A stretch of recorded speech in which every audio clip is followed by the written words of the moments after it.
This is my old vermicomposting setup. It used to have a bucket underneath there because as the worms gnawed on the vegetable scraps, it would drop leachate into that bucket. And I mean a lot. It was a good bit actually. So I know that as worms decompose and eat the material, that it'll create a leachate within the raised beds here, and that is likely going to be beneficial to the plants for most of what I read. There is some controversy over using leachate, but I think in bed vermicomposting is pretty accepted now. Maybe it's a trend, but I still have a lot of material here, and these are sunflowers here, or black oil sunflowers from my microgreens. They just started growing, but I was putting just tons of microgreen scraps in here to compost down. So this will go into the beds here, and then I'll move this completely. This is 6-inch pipe here, and I was using it for various forms of hydroponics. I used it a whole 1 or 2 seasons in my grow room over the winter. I've since gone away from that for various reasons, but it doesn't matter. But I was going to make this a big outdoor hydroponic system using that same type of concept that I use for the winter grow room. But I've changed my mind on that. But this 6-inch pipe, I think, would be a good reuse for vermicomposting for in the beds themselves. So I'm going to show you what I'm going to do. I'm going to cut it off and use that within. So I'll put scraps in here for the worms, and I'll put worms in there too. The problem is, you can see that one right there. There's the end caps there, and I need several end caps. They're about $15, $20 each, and that's just crazy. I'm going to put 3 of these in each bed. So, you know, I've only got 3 beds now, but that's 9 times $15. That's a lot of money.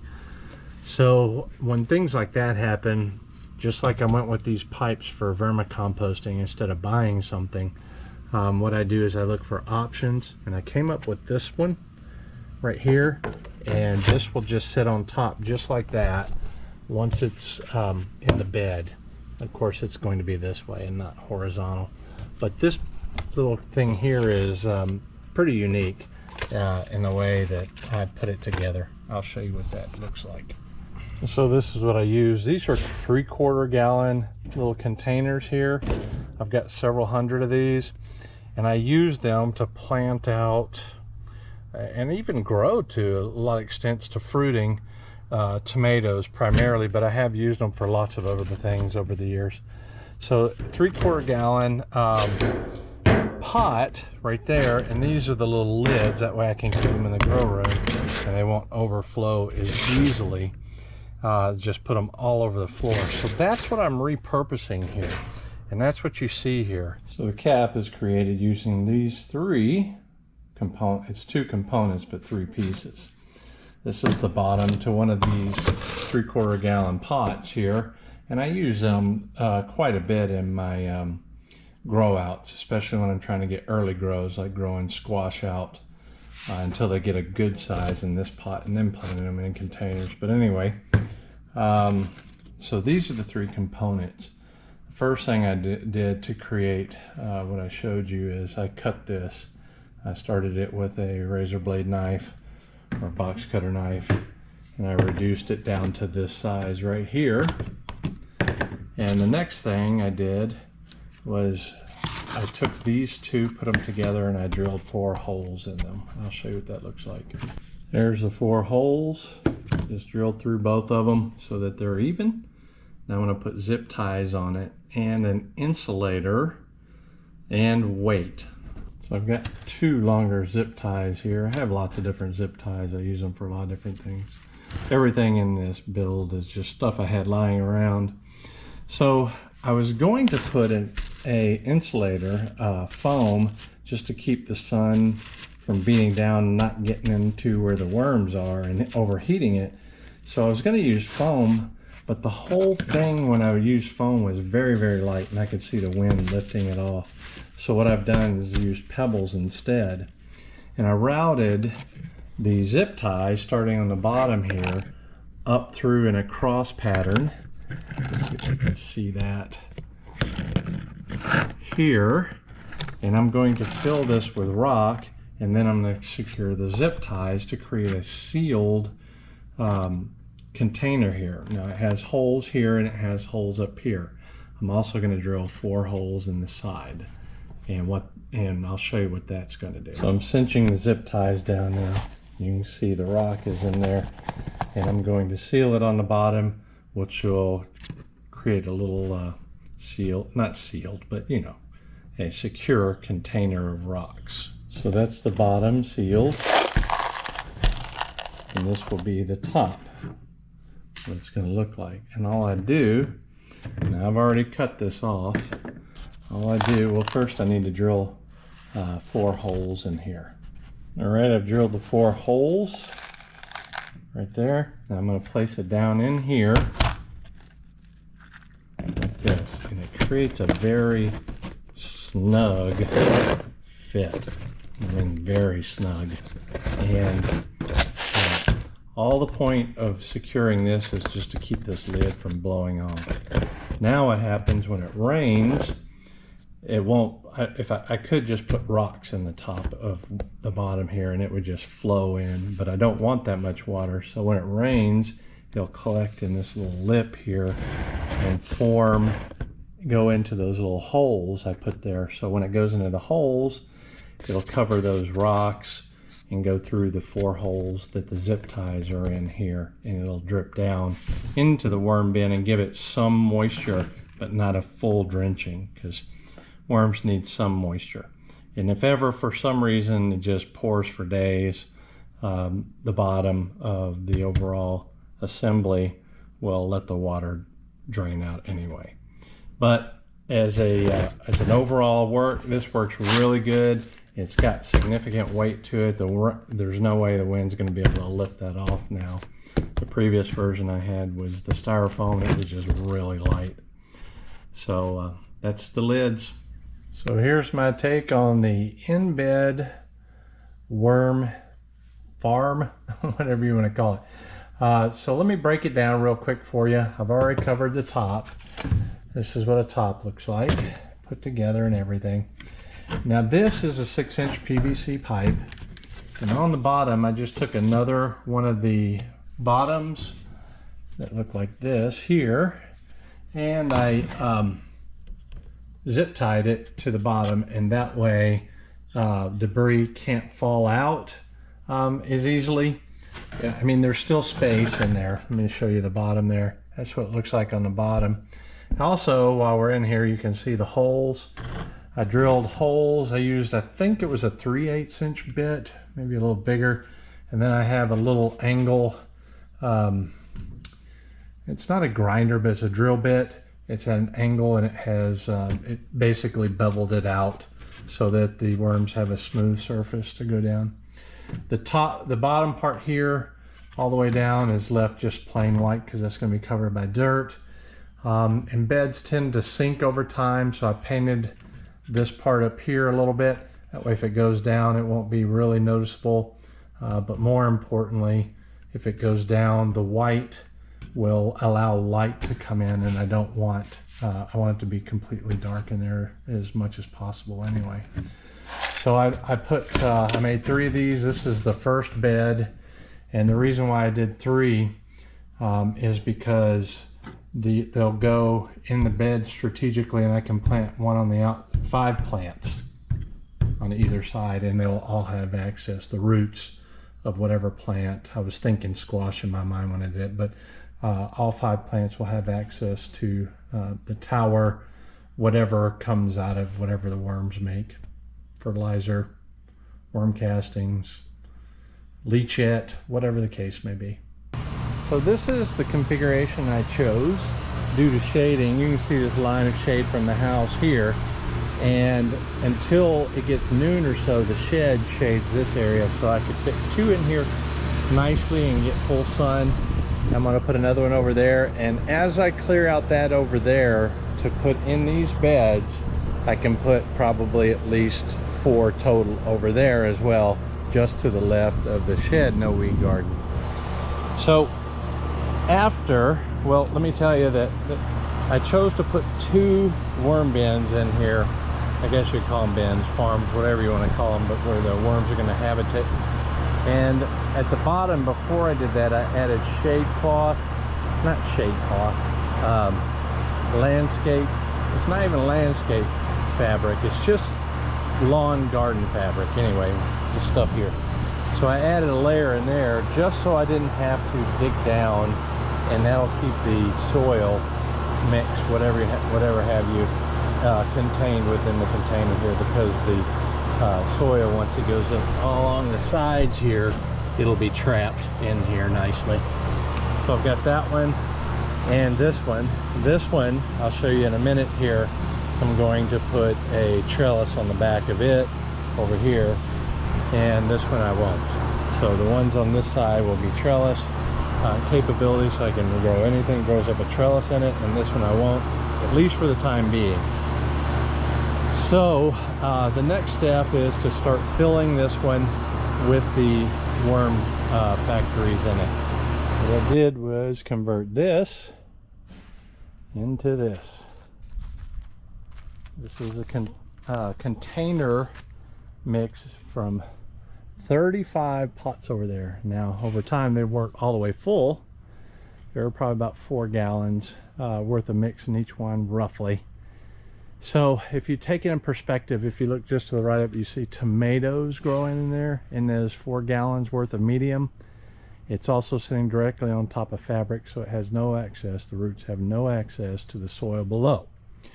So in that one row there's 8 plants.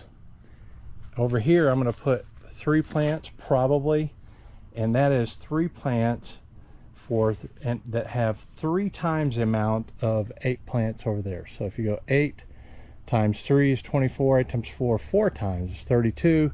This is about 35, and then if you take away the amount that settled in the containers, it's at least 30 full containers of mix. And so that filled a bed. I expected to get more than that. These beds hold a lot of medium.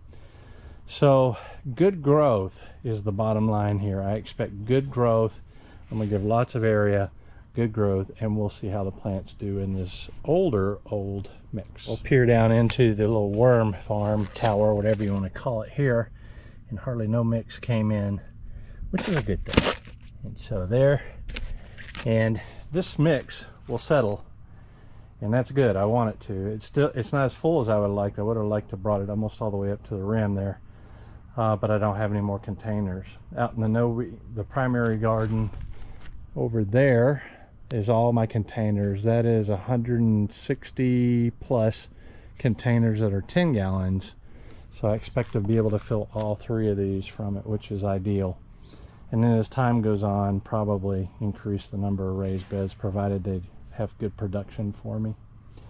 So that's it for now. I'll assemble the worm bins like you see over there leaning against the fence for the other 2 beds, and I'll place the other one over there after I remove all that stuff to another location. Alright, I wanted to check the temperature in here.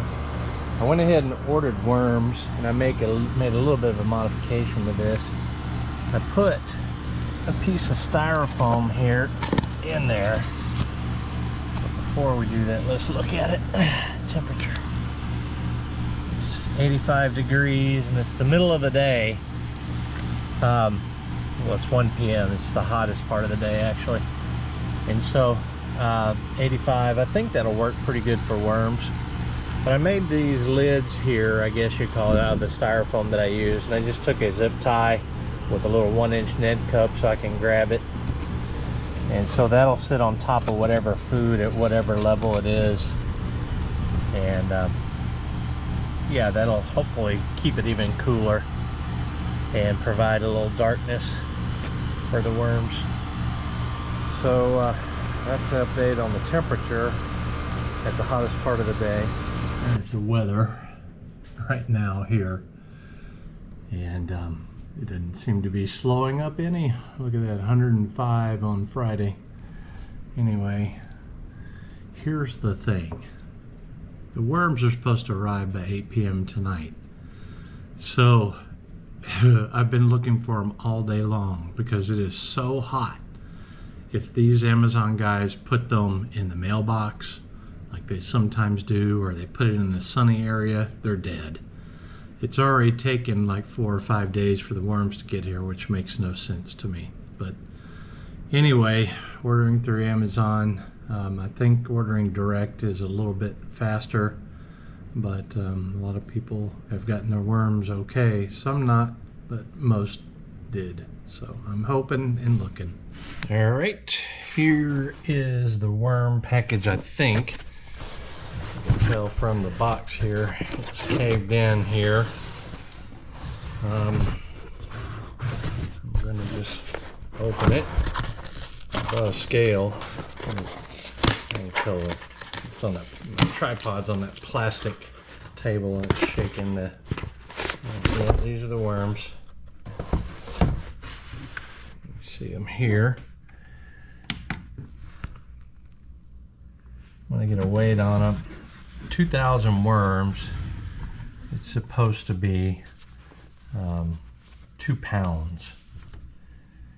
And I got 1 pound, 4.5 ounces. And I say they lose some weight, but I'm really just concerned they're going to be dead more than them being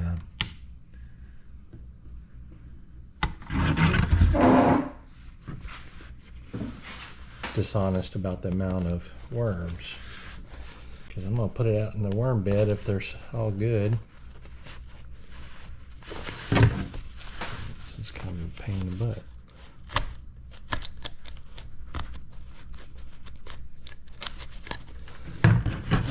There we go. Oh. We'll cut this bag open because I didn't bring something to put it on. And we'll just get a look at the worms.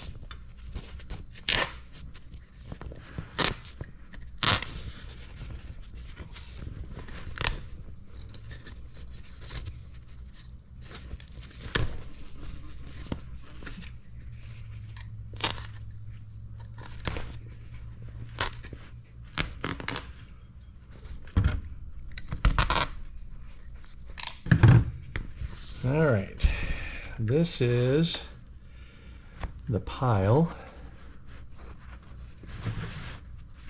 and if you look at it here, they look pretty active. So I'm calling this a win. I'll let you look at them real quick. They don't like the light. If you're not familiar with worms, they don't like the light, so they're going to try to get down. And what I'm going to do now is carry these out and plop them in their location in the worm bin. Now, I've only got one bed done, so these are going to be split about so-called 1,000 per each one, since it's a 2,000 worm order. And then later on I'll pull from this order when I fill the other beds. So I'm going to take and turn this off and carry it. All right. I'm just going to take and grab chunks of them. Little worms in there.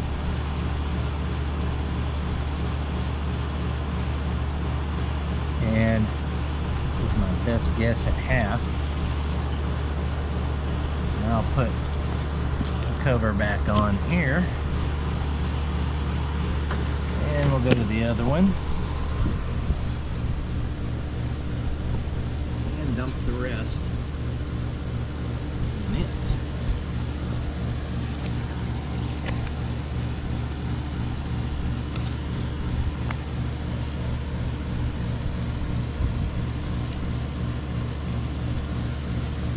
There you go.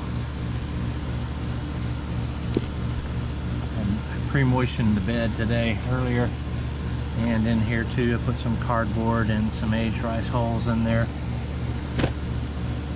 That's it. Worms are in place.